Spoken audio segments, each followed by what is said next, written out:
So yun, ito na nga guys. Unboxing muna tayo ng ating in order na 100%. Ito yung sinasabi nila, locally made na sneakers, Dunk Low. After 2 days na in order ko, ito dumating din. Mabilis naman. Saktong 2 araw. Sirain na natin yung box. Excited ako guys.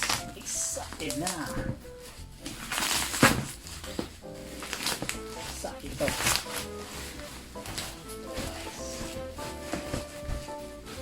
Yun. Balot na balot oh. Napansin ko lang yung unboxing nila. Meron siyang paper bag. Baka siguro sa yun. Physical store nila may paper bag. Pag bilhin mo siya online, wala nang paper bag. So straight box na lang. So pag bukas mo, ito may sticker siya. And then tabi mo natin itong sticker. Nakikita nyo ba? Ayan. Sticker siya. Tabi mo natin yung sticker. Buksan natin itong bago natin buksan ang sapatos. Ito muna. Tabi mo natin yan. Ito muna buksan natin. Isa sa pinaka special features ng shoes na to is yung mga optional color ng velcro. Ayan. Meron tayong white, blue. Tapos, samahin mo natin ito. Ito yung white, blue, yung ano pa isa, itong black, and then red, pink, yellow. So ilan to guys? 1, 2, 3, 4, 5, 6, 7 na optional color ng velcro design logo nila. So ito pa lang sulit na sa halagang 1.8. Wow! 1.8 plus 75 na shipping sa Shopee.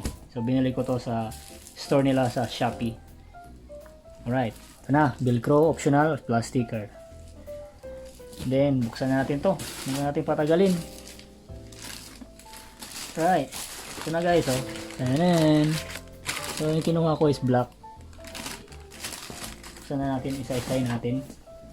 So yung black niya, meron siyang kasamang lace na rin na black.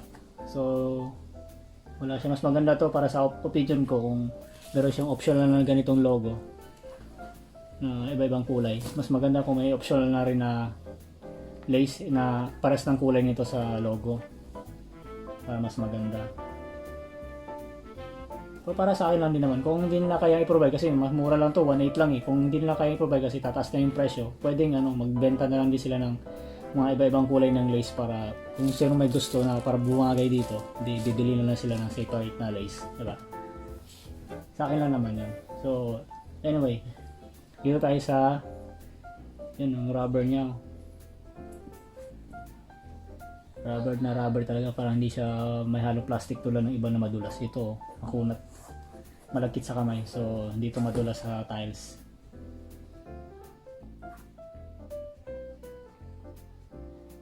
Ang ganda ng pagkagawa, ang linis guys. Tapos yung leather niya, ganda rin ang leather. Hindi lang ako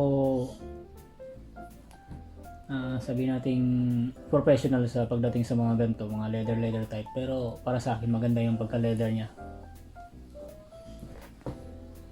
Tapos may pangalan siya dito sa may sakong banda sa heel, yung 100%.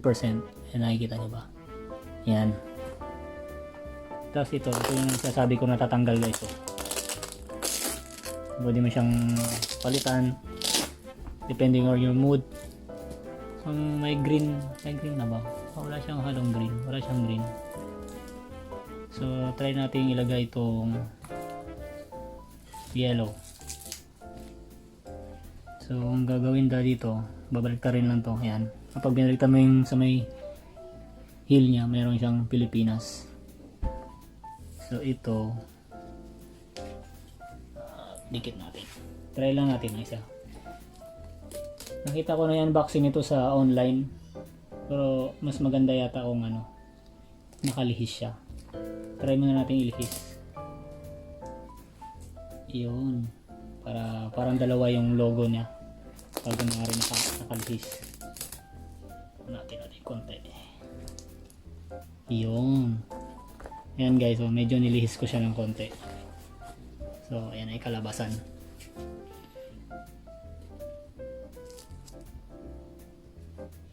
Di ba?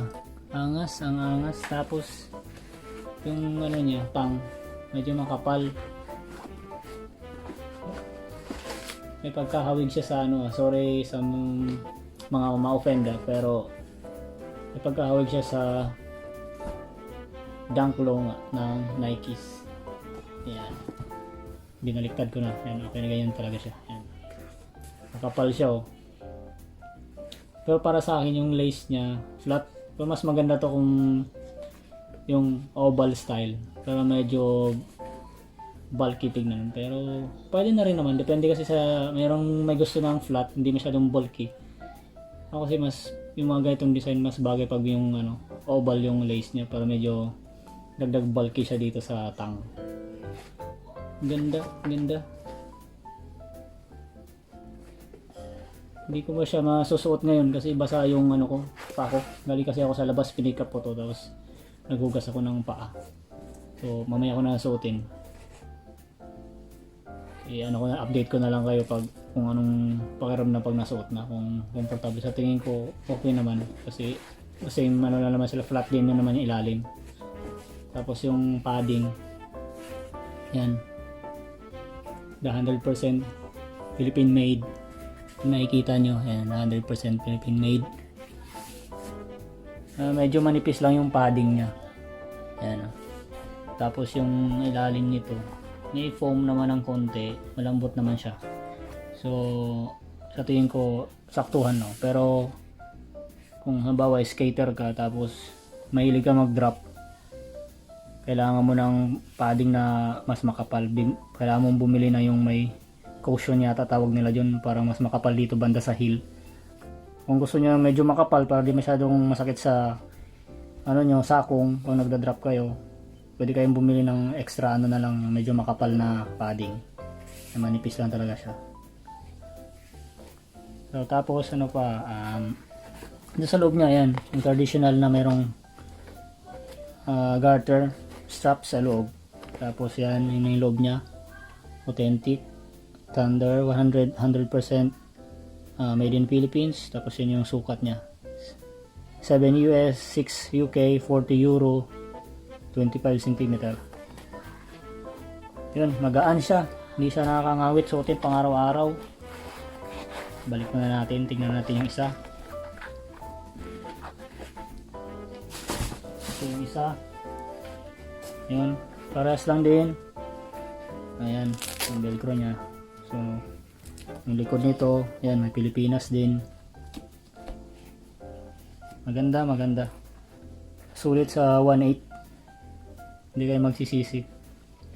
Sa pag kayo naman na sumuot kung may masasabi kayo ganito ganyan, syempre expect niya, hindi naman to 10,000 shoes ba?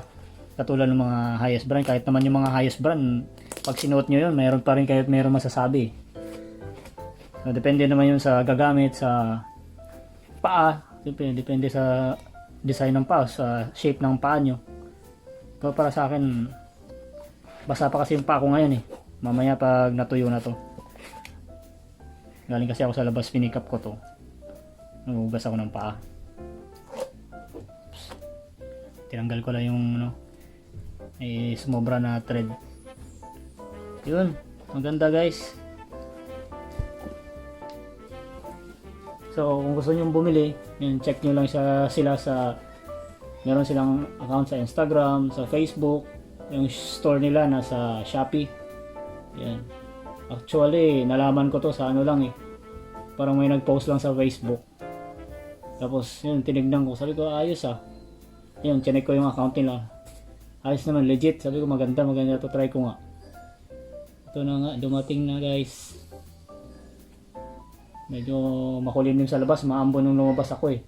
So, hindi ko rin siya magamit sa labas, ayaw kong gamitin sa tagulan. Eh, hindi rin naman ako lumalabas pag tagulan. So sana umaraw na. Bukas susunod na araw para masuot natin to sa labas. Pagpa-picture man lang din na suot natin to. Titingnan natin, pakita ko sa inyo kung anong itsura pag nasuot na sa paa. Anyway guys, yun lang. Wala nang naman yung loob ng box, empty. So yun lang siya, talaga ang kasama. Ito lang, yung optional velcro at sticker. Guys, salamat sa panonood. First time ko mag-unboxing ngayon ng mga ganitong mga shoes. So, pasensya niya kung hindi ako magaling magsalita. Yun, salamat sa panonood guys. See you next time. Don't forget to subscribe if you like my videos. Bye-bye.